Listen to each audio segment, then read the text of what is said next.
Today we're going to be testing the brand new 2018 Oro 4, which roasts from 4 ounces to 4 pounds of coffee. It can also be used as a cocoa roaster, and we might play around with that a little bit later today. But unfortunately, I don't have my studio light. It burnt out, and I haven't got a new one yet. So we're at the edge of our warehouse, and we also are hooked up to a smoke suppression system, which I'll get you a better view of that in a minute. So you'll be able to see as we test the roaster along with the new Clear Sky smoke suppression systems. And this particular one also has the UV filter to filter odor. As with all Oro roasters, the on switch is in the back, which is also where the circuit breaker is. So you flip that on, and it will power on your machine, which will power on the 2 Omron digital controls as well as the timer. And the Oro 4 turns on just like all the other Oro models. You hit the operation button, which turns on the drum and turns on the fan for the exhaust. So you'll hear that, and you should see or hear your drum turning or see it turning. Also on the back side here is the drum speed control, which you tend to set up higher on a Oro than you do on others, about 7 or 8, since it is a lower RPM motor than on the BCs or I believe on the Sedonas. The next thing you would do after, of course, you have your gas hooked up, you've already made sure all the lines are leak proof, and so you're going to want to turn on your start button while you're turning the valve up on the gas. Okay, so now that you've turned on your operation button, you're ready to hit the start button, which turns on the igniter. There's about a 5-second delay, and you'll start to hear it. And you'll want to turn on your gas slowly. And you can see our gas is picking up. You want to make sure that your airflow is at least at about 2 or 3. On the ones with manual dial dampers, sometimes you have to turn them up a little higher. When it lights, which it did, the light stays on, indicating that it's lit. Of course, you can always look in the viewing window to see how it's lit and running as well. So we're going to let this preheat, and then we're going to do a roast, and we're going to talk a little bit about the differences. There are a few minor differences with the Oro 4. The Oro 4, we've added a much more powerful burner system in there. So we're going to talk about that as we get into roasting with it. One thing we noted immediately with the Oro 4 is the increased power. They actually have the same burner that's on an Oro 5. So we were a little bit concerned about how well it would do with small roasts. And we found that we have to roast it slightly different, with much lower gas pressure, and in some cases much higher airflow. So here's 4 ounces of Mexican organic we're going to roast. So we've preheated our roaster to a much higher temperature than what was needed. Of course, on your initial roast, the temperature readings on both the roasting or bean temperature and the air temperature are not going to be completely accurate because the metals are not completely as hot as they say. So we're going to go ahead and hit the timer, get it started. I'm going to go ahead and charge the beans. I do have the gas off, and I'm going to leave it off for about the first 30 to 45 seconds to allow the beans to kind of get an evenness of temperature. We've got the drum speed set at about 7.5, and we're just going to go ahead now, because it takes about 5 or so seconds. Hit the start button. I did have this way up with the preheat. I'm turning on about 3 on the airflow, and I'm going to pick it on to 1 kPa, if you can see down that far, and I'm actually going to bump it down to a 0.5 kPa, and I'm going to watch the temperature, the roasting temperature, to see when the turnaround is, and then which had just hit the turnaround at about 247, 248. And I feel that's a really rapid climb happening right there. So I'm going to actually bump back my kPa to about 1/4, and I'm going to increase my airflow. If you can see it there, I had it on 3. I'm going to increase my airflow to about 4.5. In the early stages of roasting, when you're going through the drying phase, what you're doing is the more you increase your airflow, the more you're bringing in cooler air, and so it can actually slow down the rate of rise. That's different, though, in most cases when you get into the roasting phase, where turning up the airflow perhaps from 30 to as high as 70 or 80, depending on your roaster, because every roaster is different, will actually increase the rate of rise. Another thing, too, at the beginning of a roast, it's claimed that if you turn up the drum speed, that will slow down the rate of rise, whereas when you're going into the roasting phase, bumping up the drum speed can actually pick up the momentum of the roast. All these three work together: your gas pressure, your airflow, and your drum speed. We're taking this to the front of the roaster so you can watch the development, and I apologize for the outside noise. It appears there's a lot of helicopters and airplanes flying out today. But anyway, if you can hear me, we're going to follow the roast, and I'm just going to share with you the information on the control panel. So here we are now at about 3 minutes 35 seconds, and we're at 312 degrees. And if you've ever followed any of my other videos, you know that I like to keep the drying phase generally to about 5 minutes, sometimes as high as 7 minutes.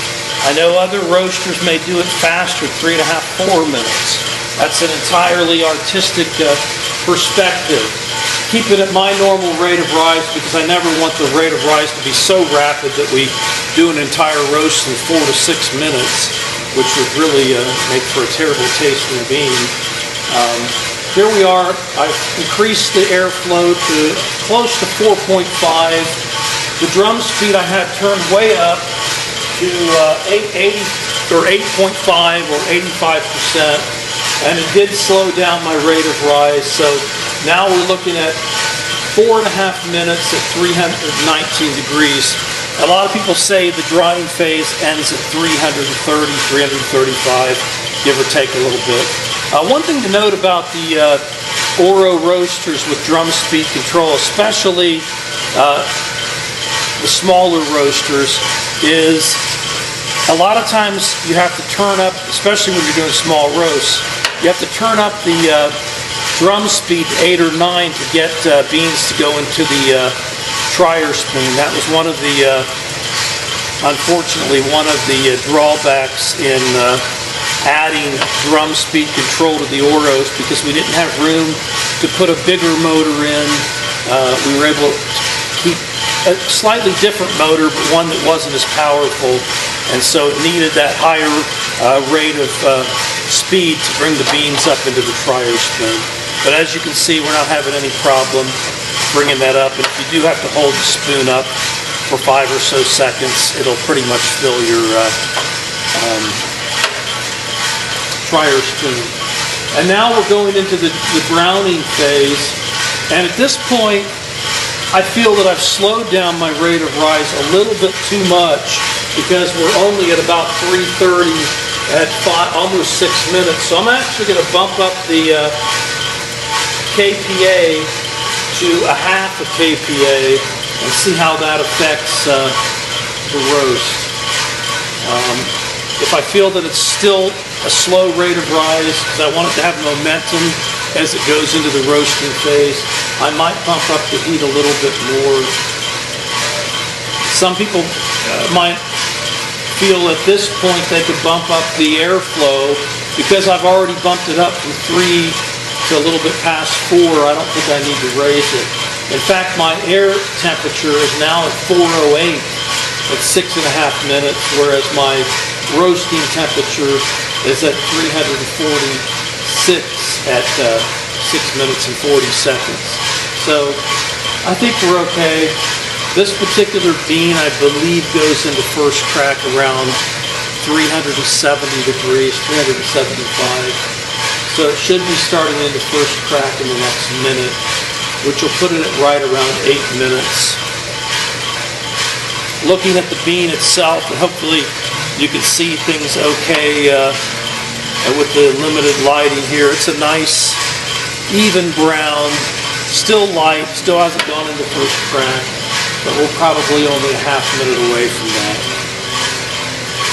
Again, I feel like I could have bumped up my rate of rise a little more, so I bumped it up to 3/4 of a kPa, and that's increasing my rate of rise. I still have my airflow at 4.25, and I believe I'm starting to hear first crack. Keep in mind, when you roast tiny samples like 4 ounces, you're not going to hear a massive amount of first crack, but you will hear it. And I don't really think yeah, here we go. We're just now starting first crack. And that's at 370 degrees, right at a little under 8 minutes, while my hot air temperature is all the way up to 443 running through the drum.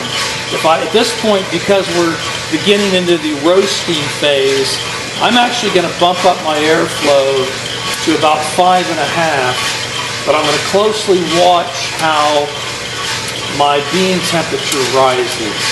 I don't care if my air temperature slows down, which it hasn't. It's at 450, while the roasting or bean temperature is at 378 at 8.5 minutes.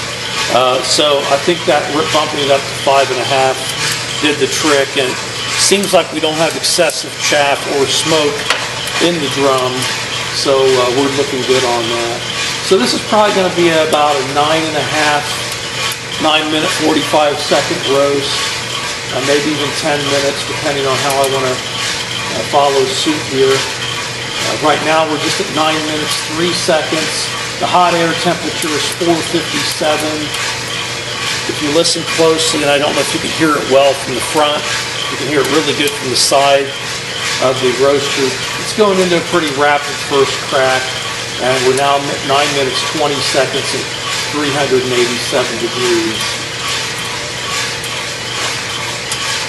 Anywhere from 400 degrees on this bean to about 420 makes for a nice roast. On this particular bean, I probably wouldn't go past about 420 on the roasting temperature, but I'm going to closely follow it. Here we are. It's looking really good. We are seeing a little bit of smoke, so I'm going to bump up my airflow and see how.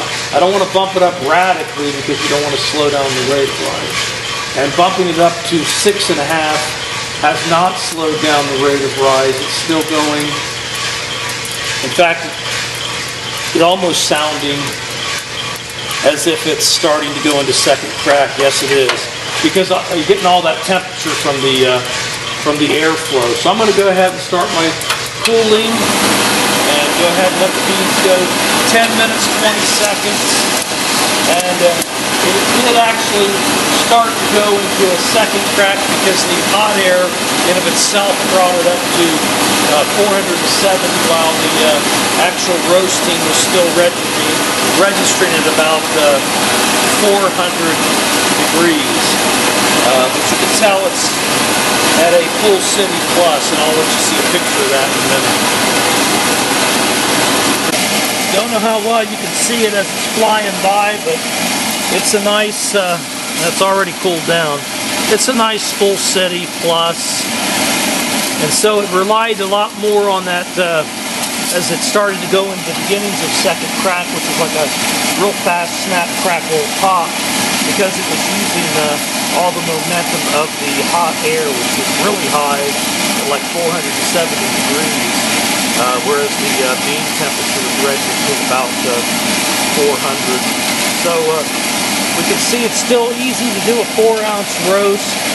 You just gotta handle the controls a little bit different.